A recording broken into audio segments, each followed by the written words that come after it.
के 11 लोग वहाँ से बोलने पर, नारा लगाने पर मजबूर हैं। क्यों ये 2 साथी आज आकर के वेल के अंदर खड़े हैं? मैं कहना चाहती हूँ आपसे, मैडम ये इसलिए खड़े हैं क्योंकि तेलंगाना रीजन में सब कुछ ठप पड़ा है।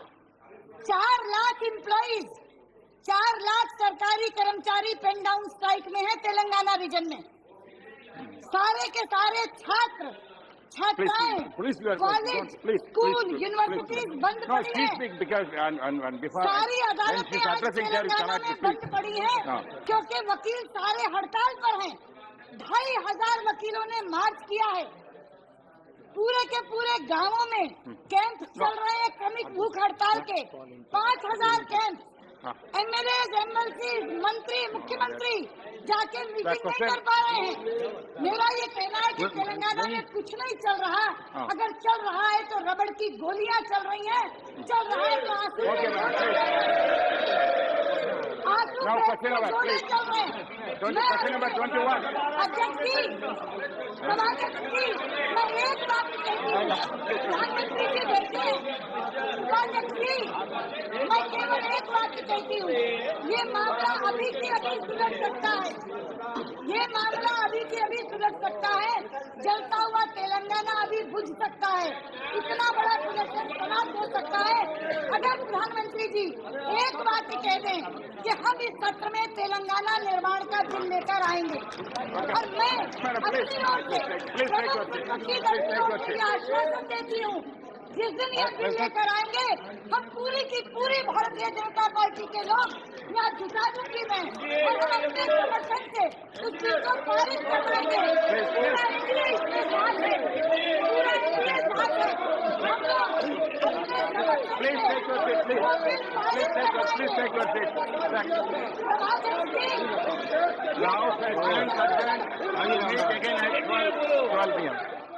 ये दृश्य बहुत कष्टदायक है। इसलिए मैं आपसे कहना चाहती हूँ कि ये समस्याओं को टालने की जो इस सरकार की नीति है उसके कारण ये दृश्य उपस्थित हो रहा है। इसी कारण उस दिन तेलंगाना के 8 सांसदों को यहाँ से निलंबित किया गया और आज पुराने 20 मिनट से हमारे ये दोनों साथी यहाँ बैठकर कह रहे हैं। मेरा आपसे अनुरोध है, आप 10 मिनट के लिए प्रश्नकाल स्थगित करके नेता सदन यहाँ बैठे हैं, उनसे कहिए कि सरकार तेलंगाना निर्माण की दिशा में क्या कर रही है, क्या कर रही है, कम से कम ये हमें बता दे। 9 दिसंबर 2009 को इसी सदन में गृह मंत्री ने आश्वासन दिया था कि हम तेलंगाना निर्माण की दिशा में बढ़ रहे हैं। 2.5 साल से ये लोग इंतजार कर रहे हैं और तेलंगाना के लोग इंतजार कर रहे हैं। वहाँ जो लोग उद्वेलित हैं उनके उद्वेलन की अभिव्यक्ति ये लोग यहाँ कर रहे हैं, उस दिन वो कर रहे थे। 10 मिनट के लिए नेता सदन खड़े हो और ये बता दें तेलंगाना निर्माण की दिशा में सरकार क्या कर रही है। और मैं ये विश्वास दिलाती हूँ ये तेलंगाना का बिल लेकर आए, हम इनका समर्थन करके तेलंगाना का निर्माण करवाएंगे।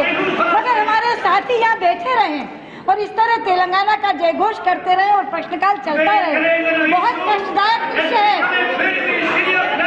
अध्यक्ष, बहुत कष्टदायक है ये दृश्य। आप नेता सदन को कहिए वो रिस्पॉन्ड करें और हम अपने साथियों को कहेंगे कि वो अपनी सीटों पर जाएं। तेलंगाना के लोग बहुत उत्प्रेरित हैं, ये उन्हीं की अभिव्यक्ति करने के लिए यहाँ बैठे हैं। सरकार रिस्पॉन्ड करे ताकि हम अपने साथियों को कहें कि अपनी सीटों पर जाएं।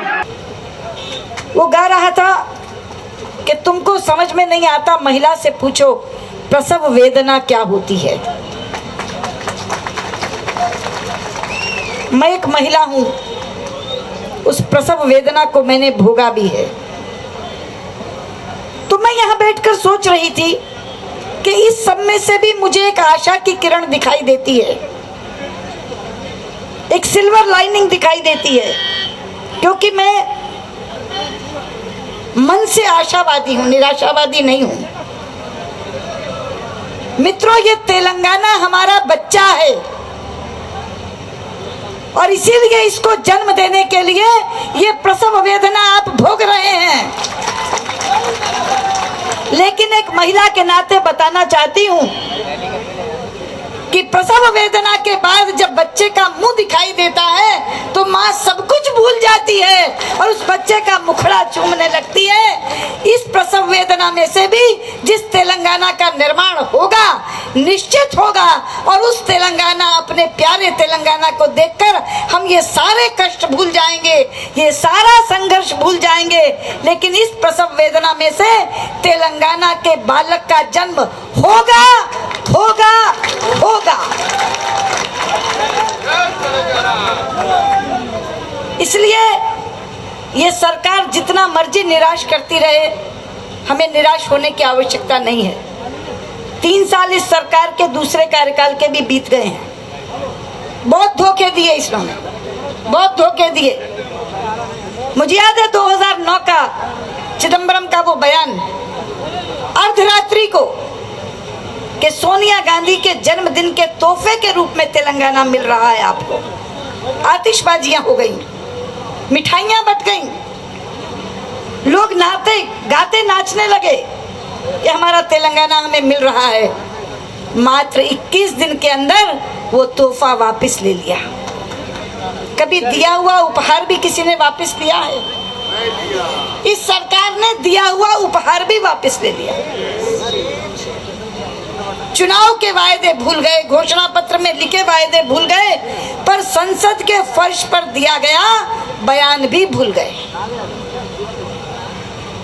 उसके बाद जब उपचुनाव हो रहे थे, कांग्रेस के लोगों को प्रणब मुखर्जी ने बुलाया और कहा बस थोड़ी देर रुक जाओ, ये चुनाव हो जाने दो, उसके बाद हम तेलंगाना का निर्माण कर देंगे। वो आकर हमसे मिले, मैंने कहा इन तिलों में तेल नहीं है, ये सिर्फ तुमको टालने की बात है ताकि किसी तरह से ये मामला टल जाए।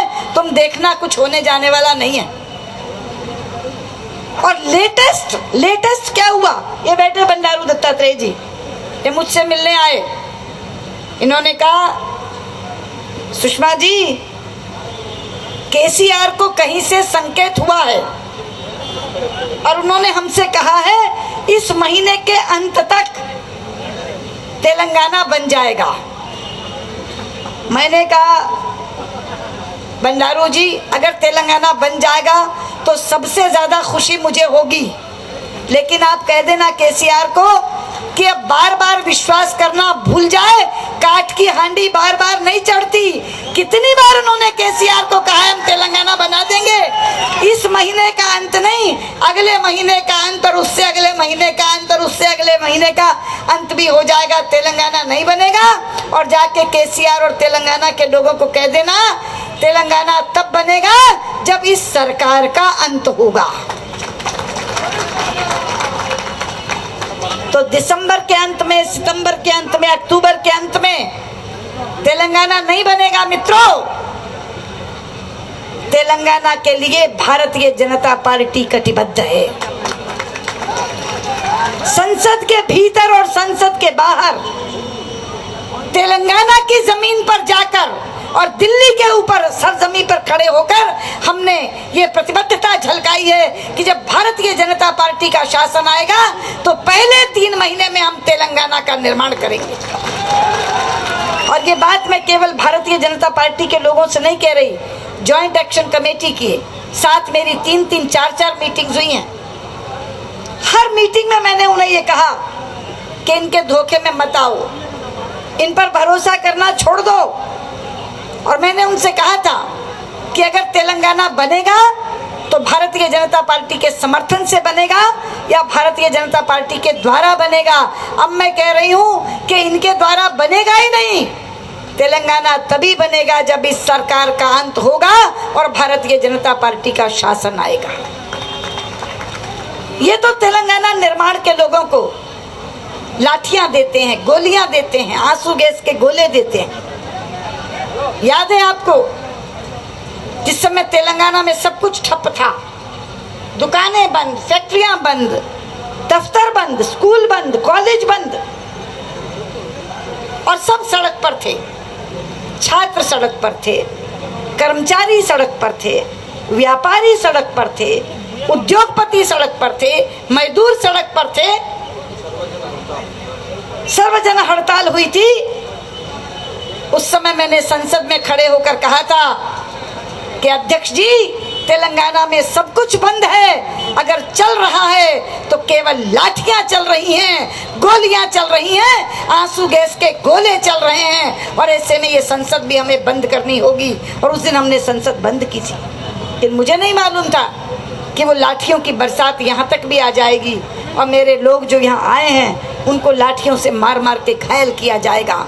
लेकिन मित्रों, जहाँ तक तेलंगाना का सवाल है, मुझे उस इतिहास में जाने की आज ज़रूरत नहीं है, क्योंकि मैंने तेलंगाना के इतिहास को एक बार दो बार नहीं 20 बार गाया है। ये महिमामय इतिहास है, ये संघर्षशील इतिहास है। आपने जो कुछ पाया है वो संघर्ष से पाया है, और आप अपना संघर्ष जिले जिले, ब्लॉक ब्लॉक, तहसील तहसील पर भी करते हैं, प्रदेश के हैदराबाद में भी करते हैं, और फिर आकर दिल्ली देश की राजधानी में भी करते हैं। आज फिर आप अपना स्वर गुंजाने के लिए यहाँ आए हैं। संसद की कार्रवाई इन दिनों बाधित हो रही है, क्योंकि एक बहुत बड़ा घोटाला, कोयला ब्लॉक आवंटन घोटाला हुआ है। वरना इस समय जब आप यहाँ आए हुए होते, अगर संसद चल रही होती, तो आपके स्वर में स्वर मिलाकर संसद के अंदर भी मैं वही बात कहती जो आज यहाँ कह रही हूँ। लेकिन आपको फिर कहना चाहती हूँ, केवल अपनी ओर से नहीं, भारतीय जनता पार्टी के समूचे नेतृत्व की ओर से आपको ये आश्वासन देना चाहती हूँ, अब ज़्यादा देर नहीं, हो सकता है देश में मध्यावधि चुनाव भी हो जाएं। अगर मध्यावधि हो गए तो पहले मिल जाएगा, और अगर मध्यावधि नहीं हुए तो भी 2014 में जब इस सरकार का अंत होगा और एनडीए का शासन आएगा, तो 3 महीने के अंदर आपको तेलंगाना मिल जाएगा। इस प्रसव वेदना को भोग लो, उस बच्चे का मुंह याद करते हुए जो बाद में मिलने वाला है। जैसे मैंने कहा कि वो महिला अपने बालक का मुंह दुखते ही वो पूरा का पूरी पीड़ा भूल जाती है, और उससे लगता है कि ये मुख की लालिमा थी जिसके लिए मैंने वो पीड़ा भोगी। वो तेलंगाना इतना सुंदर बच्चे के रूप में प्रकट होगा कि वो हम सब अपनी ये वेदना, संघर्ष और पीड़ा भूल जाएंगे।